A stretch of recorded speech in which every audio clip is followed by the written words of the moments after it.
안녕하십니까. 이번에는 2002년 한일 월드컵 때 우리나라의 대표팀 주장을 맡았던 홍명보 선수에 대해 이야기해 보도록 하겠습니다. 홍명보 선수는 초등학교 5학년 때 축구를 시작해서 처음에는 수비형 미드필더를 맡았다가 그 다음에 스위퍼형 센터백으로 전향을 했습니다. 그리고 만으로 21살 때 월드컵에 출전하게 됐는데요. 그리고 월드컵 총 4회 출전이라는 기록도 가지고 있습니다. 특히 그 4회 출전 중에서 2002년 때는 정말로 그 실력이 돋보였는데요. 옛날에는 요즘처럼 빌드업 축구 이런 것이 없었습니다. 그냥 일명 뻥축구라고 하는 것처럼 그냥 차가지고 역습을 만들어서 그걸 골로 연결시키는 그런 전개의 축구였는데, 그러다 보니까 딱 공격은 공격만 잘하면 되고 수비는 딱 수비만 잘하면 되고 골키퍼는 골만 잘 막으면 되고 이런 시스템이었습니다. 그런데 요즘 현대 축구는 그런 게 아니죠. 우리나라만 보면 일단 벤투 감독이 오면서 빌드업이 시작이 되었고, 빌드업 축구에서는 공격수만 이렇게 잘하는 게 아니라 공격수도 일단은 박지성 선수처럼 공수를 왔다 갔다 하면서 멀티플레이가 가능한 선수여야 하고, 그리고 수비 같은 경우도 요즘은 수비수가 골도 넣고 그러잖아요. 그런 식으로 수비수들 또한 이제 오버랩도 올라가면서 멀티플레이가 되어야 하고, 그리고 심지어는 골키퍼까지도 요즘은 또 노이어 골키퍼가 넓은 활동 반경으로 유명하잖아요. 그런 식으로 이제는 골키퍼, 공격수, 수비수 할 것 없이 다 이제 다재다능해야 하는 그런 시대가 왔습니다. 하지만 옛날에는 그렇지 않다 보니까 수비수는 그냥 딱 수비만 잘하면 됐는데, 홍명보 선수는 그런 것이 아니었습니다. 수비도 물론 잘했지만 수비뿐만 아니라 탁월한 빌드업 능력과 그리고 득점력, 그때는 수비수가 골을 넣는 경우는 드물었는데 또 득점도 굉장히 많이 했고, 그리고 그런 축구 실력뿐만 아니라 리더십이라던가 경기 전체를 조율하는 능력이 정말로 탁월한 선수였습니다. 이런 면모를 월드컵에서 보여주면서 2002년 월드컵에서는 브론즈볼도 수상하게 되는데요. 브론즈볼은 월드컵에서 가장 뛰어난 활약을 펼친 선수에게 골든볼이 수여되고, 두 번째가 실버볼, 그 다음으로 잘한 선수가 브론즈볼을 수상하게 되는 건데, 이거는 그냥 월드컵 올라가가지고 16강 가가지고 골 넣고 하면 그냥 얻어지는 게 아니라, 일단 많은 분들이 아시겠지만 보통은 우승 아니면 준우승국에서 이제 선발이 되고, 그리고 그 선발된 이름만 보더라도 리오넬 메시라던가 루카 모드리치, 킬리안 음바페 등 세계적인 스타 중에서도 또 가장 스타들, 그 중에서도 일부가 받는 그런 상인데, 그래서 2002년만 보더라도 골든볼을 독일의 세계적인 골키퍼인 올리버 칸 선수가 골키퍼 최초로 받게 되었고, 그리고 실버볼을 브라질의 전설적인 골잡이인 호나우두 선수, 그리고 마지막 브론즈볼을 홍명보 선수가 맡게 된 것입니다.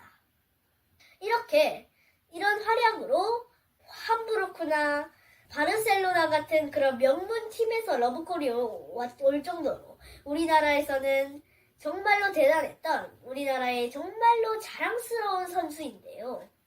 하지만 요즘은 홍명보라고 하면 그런 휘황찬란했던 전성기 때가 아니라 감독 때의 홍명보를 떠올립니다. 홍명보 감독은 2014년에 처음으로 감독으로 선임이 되면서 이제 한국 대표팀을 이끌어 가는데, 하지만 그때는 성적이 너무나도 안 좋아서 16강 진출에 실패를 했고, 그래서 홍명보 감독은 다시 감독에서 물러나고, 그리고 2018년 러시아 월드컵이 오게 되는데, 물론 그때는 독일전에서 승리를 하면서 16강만큼 값진 결과를 얻었지만 그래도 16강 진출에 또 실패를 했고, 그리고 2022년 카타르 월드컵이 오게 되는데요. 이제 그때는 대한민국의 축구가 정말 위태위태하니까 2002년에 히딩크 감독을 선임했던 것처럼 포르투갈의 감독을 맡고 있었던 파울로 벤투 감독을 우리나라로 선임합니다. 벤투 감독은 이제 빌드업 축구를 통해서 16강에 우리나라를 보내게 되고 이제 2026년까지도 감독을 하게 될 줄 알았는데요. 하지만 이제 벤투 감독이 다시 하려면 연봉도 올려줘야 되겠죠. 그런데 축구협회에서는 연봉을 올려주기가 싫은 겁니다. 그런 여러 가지 이유 때문에 결국 벤투 감독도 다시 가게 되고 그 다음에 선임된 감독이 바로 클린스만이었는데 클린스만 감독 또한 좋은 성적을 내지 못했고 연봉과 위약금만 뺏어가가지고 그냥 배급금 날리고 돈은 돈대로 시간은 시간대로 다 날리면서 국민들의 따가운 시선을 받게 됩니다. 이때까지만 해도 시선이 굉장히 따가웠습니다. 그리고 2026년 북중미 월드컵의 이제 감독으로 대한축구협회에서 더 유명한 그런 거장을 데려오겠다 이렇게 이야기를 한 겁니다. 그러니까 이제 우리나라 국민들은 한편으로는 안정감을 찾고 한편으로는 더 흥분을 했는데요. 이렇게 세계적인 감독을 데려온다는데 과연 누굴까? 이러면서 기대를 했던 거죠. 그래서 기대를 하면서 북중미 월드컵까지 이제 손꼽아 기다렸는데 그런데 갑자기 대한축구협회에선 홍명보 감독을 이번 북중미 월드컵 감독으로 선임합니다. 이러고 있으니까 국민들 입장에서는 얼마나 실망감이 크겠어요. 그러니까 국민들은 그때 이제 홍명보 감독과 그리고 이 대한축구협회에 대해서 안 좋은 시선을 가지게 되었는데 물론 홍명보 감독도 K리그에서는 굉장히 알아주는 거장이었습니다. 울산을 우승으로 여러 차례 이끌기도 했고 그랬지만 하지만 이것은 K리그까지의 일이지 그 세계적인 무대인 월드컵에 오르기는 물론 한국 중에서는 수준급이었지만 외국인 감독에 비하면 턱없이 부족했습니다. 그러니까 홍명보 감독의 기량은 월드컵까지는 안 됐고 그래서 그렇게 좋은 성적을 내지를 못하면서 더욱더 국민들에게 따가운 시선을 받게 된 것입니다.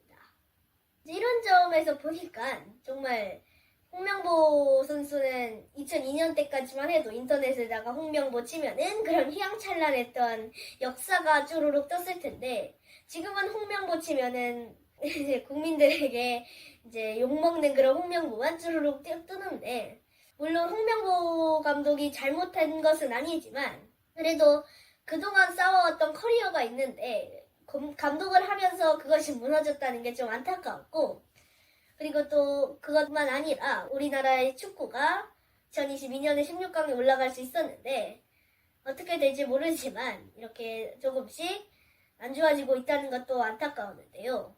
그래서 이제 우리나라가 2002년 때 이제 4강을 가면서 전 세계에 이름을 알리게 되었는데 북중미 월드컵은 아니더라도 우리나라의 축구가 또 한층 더 발전하는 그런 계기가 생겼으면 좋겠습니다.